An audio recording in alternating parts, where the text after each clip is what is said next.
kuko ingabo za Satani zirakomeye, tudafite umwami Yesu zaduhindura. Ikaze mu ndirimbo y'umunsi. Mwene data buryo utaranirwa agaramye bagira ngo ijuru riri hafi, niyo mpamvu ubona abagabo baraguye, abadamu babivuyemo, abakobwa bose nakubwira, abasore ni umurundo, warangiza ngo ndirimba muri korali Satani ntiyankanga. Barakubeje. Pawulo agera mu Efeso yasanze baradamara, yaravuga ati mugabanye imiteto, mukomerere mu mwami no mu mbaraga z'ubushobozi bwe, mwambare intwaro zose z'Imana kugira ngo mubashe guhagarara mudatsinzwe n'uburiganya bwa Satani uri aha hanze. Aravuga ngo ntabwo dukirana n'abafite amaraso, bashuti banjye, ni abantu bakomeye b'abatware b'iyi si y'umwijima kandi n'imyuka mibi bamo. Aravuga ati nuko rero mutware intwaro zose z'Imana kugira ngo mubashe gukomera ku munsi mubi.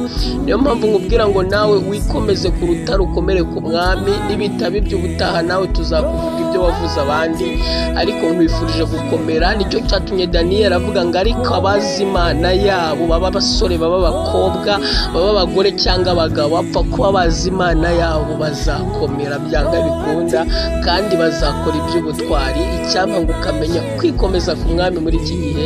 Dore ahandi n'umusenyi. Yesu avuga umugisha. Amen.